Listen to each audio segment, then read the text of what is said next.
Om Swastiastu. Perkenalkan nama saya Monika Agustriani Purba dengan NIM 2315 101039. Saya dari kelas 4B Prodi Ilmu Komputer. Dan pada kesempatan kali ini saya akan mempresentasikan makalah yang saya buat untuk pemenuhan nilai mata kuliah Desain Analisis dan Algoritma, di mana judul makalah saya adalah Analisis Kompleksitas Waktu Algoritma BPS dan DVS untuk Optimasi Jalur Pengambilan Sampah di Jalan Sri Amerta, Desa Bakti Seraga. Nah, penelitian ini berfokus pada bagaimana algoritma pencarian jalur seperti BPS dan DPS dapat digunakan untuk mengoptimalkan rute pengangkutan sampah di wilayah yang padat pemukiman. Langsung saja kita masuk pada latar belakang penelitian. Jadi, Jalan Sri Amerta di Desa Bakti Seraga merupakan kawasan padat dengan satu jalan utama yang terhubung langsung ke 8 gang. Dan sistem pengangkutan sampah di jalan ini belum efisien dan belum berbasis algoritmik. Jadi seringkali menimbulkan pemborosan waktu, tenaga, dan bahan bakar. Dan melihat permasalahan tersebut, saya memodelkan jalan ini sebagai graf tak berarah dan tak berbobot. Di sini simpul mewakili gang dan sisi mewakili keterhubungan antar gang. Dan algoritma BPS dan DVS digunakan untuk menelusuri graf ini secara sistematis. Sebelumnya di pengumpulan judul dan ringkasan makalah, saya sempat merancang pemodelan graf berbobot dengan memperhatikan jarak fisik dan struktur jalan. Namun tidak saya lanjutkan karena fokus penelitian ini adalah pada kompleksitas waktu algoritma BPS dan DPS yang tidak mempertimbangkan bobot. Selanjutnya, kita masuk pada rumusan masalah. Penelitian ini dilandasi oleh beberapa masalah utama. Yang pertama yaitu bagaimana algoritma BPS dan DPS diterapkan dalam kasus pengambilan sampah di Jalan Sri Amerta. Dan yang kedua itu bagaimana perbandingan kompleksitas waktu eksekusi antara kedua algoritma yaitu algoritma BPS dan DPS. Kemudian yang ketiga yaitu algoritma manakah yang lebih efisien digunakan untuk mengoptimalkan jalur pengambilan sampah.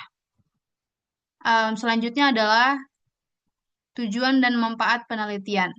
Jadi tujuan utama dari penelitian ini adalah untuk menerapkan algoritma BPS dan DPS pada kasus nyata pengambilan sampah. Kemudian menganalisis kompleksitas waktu dari kedua algoritma tersebut dan menentukan algoritma mana yang paling efisien. Dan manfaat penelitian ini antara lain adalah sebagai bahan pertimbangan dalam pengambilan keputusan untuk perencanaan rute pengangkutan sampah, serta sebagai referensi untuk penelitian lanjutan terkait algoritma pencarian jalur. Nah, untuk menjaga fokus pembahasan, penelitian ini memiliki batasan tertentu. Penelitian ini dibatasi pada analisis kompleksitas waktu algoritma BPS dan DPS tanpa mempertimbangkan bobot atau jarak pada graf. Graf yang digunakan adalah graf yang tak berarah dan tak berbobot serta statis. Kemudian studi literatur yang saya gunakan ini mencakup berbagai referensi teori tentang teori graf, implementasi BPS dan DPS dalam pemrograman Python, serta penelitian terdahulu yang menggunakan algoritma pencarian jalur untuk efisiensi logistik dan pengambilan sampah. Selanjutnya kita bahas teori dasar yang menjadi landasan dari penelitian ini. Yang pertama yaitu teori graf. Jadi graf adalah struktur data yang terdiri dari simpul yang disebut node dan sisi yang disebut edge.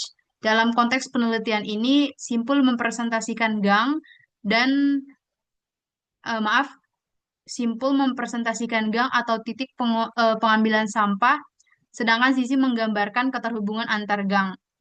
Yang kedua ada breadth first search atau BFS yang merupakan algoritma penelusuran graf yang menyebar dari simpul awal ke semua tetangganya sebelum melanjutkan ke level berikutnya. BFS ini cocok untuk digunakan dalam menentukan jalur terpendek di graf yang tak berbobot. Yang ketiga yaitu ada depth first search atau DFS, di mana algoritma ini menjelajahi satu cabang hingga maaf, di mana algoritma ini menjelajahi satu cabang hingga dalam sebelum mundur dan menjelajahi cabang lainnya. DVS ini sering digunakan dalam eksplorasi jalur dan deteksi siklus. Dan secara kompleksitas waktu, baik DVS atau BVS ini memiliki kompleksitas waktu yang sama, eh, yaitu yaitu O V tambah E, dengan V adalah jumlah simpul dan E adalah jumlah sisi. Berikut adalah metode penelitian yang saya lakukan. Jadi, penelitian ini menggunakan pendekatan eksperimental dengan tahapan sebagai berikut. Yang pertama yaitu observasi langsung ke lokasi, yaitu Jalan Sri Amerta, yang untuk mencatat struktur gang dan keterhubungannya. Di sini didapat bahwa Jalan Sri Amerta ini terdiri dari satu jalan utama yang direpresentasikan yaitu J1 dan terhubung langsung ke 8 gang yang sempat dijelaskan sebelumnya, dan di sini direpresentasikan menjadi G1 dan G8. Dan gang-gang ini langsung terhubung ke J1 seperti yang dijelaskan sebelumnya. Dan ada juga beberapa koneksi lateral seperti G3 dan ke yang terhubung ke G4 dan G4 atau gang 4 yang terhubung ke G5 atau gang 5. Dan seperti dijelaskan juga, struktur ini dimodelkan sebagai tak berarah dan tak berbobot. Nah, jenis sumber datanya itu juga sudah dijelaskan ya, bahwa terdiri dari data primer dan data sekunder. Data primer ini adalah observasi langsung ke lokasi jalan untuk melihat sketsa jaringan gang, koneksivitas antar gang. Kemudian ada data sekunder, yaitu terdiri dari literatur dan jurnal penelitian yang mendukung penelitian ini secara teoritis. Kemudian teknik pengumpulan data juga sudah dijelaskan bahwa eh, untuk mencatat struktur fisik gang dan keterhubungannya, pemetaan jaringan jalan ini disusun dengan peta skematik dan memodelkan graf yang tak berarah menggunakan network X di pustaka, network X di bahasa Python.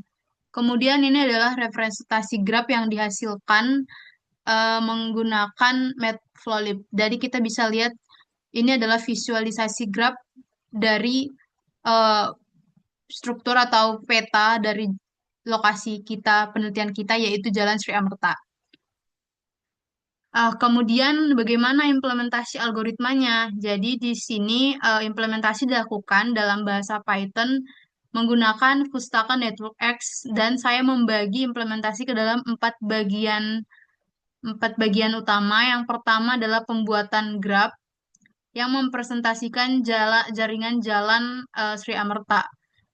Di sini kita bisa lihat saya sudah merepresentasikan J J1 ini sebagai jalan utama yang terhubung ke semua gang, dan ada gang yang secara lateral terhubung juga satu sama lain seperti G3, gang 3 dan gang 4, dan gang 4 dan gang 5.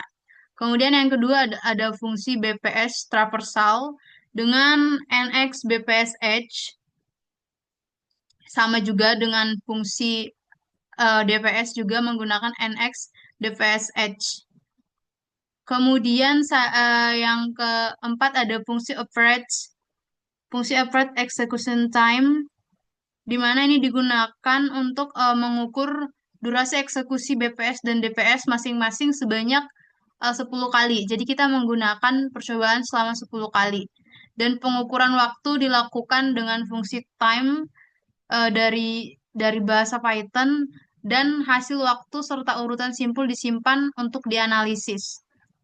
Berikut adalah hasil dari eksperimen yang telah dilakukan. Dalam slide ini kita dapat melihat grafik perbandingan waktu eksekusi BPS dan DPS dalam 10 kali percobaan atau 10 kali pengujian. Nah, di sini kita bisa lihat-lihat bahwa secara rata-rata BPS memiliki waktu sekitar 0,00008087 detik dalam waktu eksekusinya. Dan DPS memiliki rata-rata waktu eksekusi yaitu 0,00006127 detik. Di mana hal ini menunjukkan bahwa DPS memiliki performa yang sedikit lebih baik dalam hal efisiensi waktu pada struktur graf yang sederhana.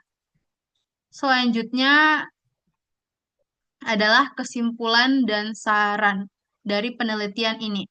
Nah, berdasarkan eksperimen yang dilakukan, dapat disimpulkan bahwa DPS lebih efisien dalam waktu eksekusi dibanding BPS pada graf sederhana yang berbentuk bintang seperti jaringan jalan Sri Amerta, dan keduanya ini mampu menelusuri seluruh simpul tanpa pengulangan dan valid untuk optimasi jalur sampah.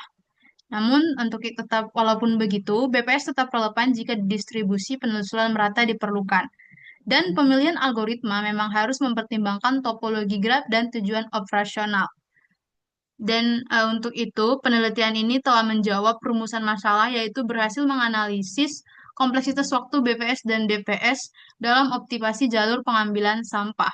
Dan untuk saran ke depan, penelitian ini dapat dilanjutkan dengan menggunakan graf yang berbobot untuk memperhitungkan jarak fisik dan waktu tempuh, kemudian eksperimen pada graf yang dinamis untuk kondisi lapangan yang berubah. Juga terapkan algoritma lanjutan seperti distract dan A-star untuk optimasi waktu dan jarak, serta mempertimbangkan faktor operasional seperti arah rute balik dan kapasitas kendaraan. Terakhir, saya tutup presentasi ini dengan ucapan terima kasih. Saya memohon maaf apabila ada kesalahan penulisan, penjelasan, dan penyajian. Saya tutup dengan para mesanti Om Santi Santi Santi Om.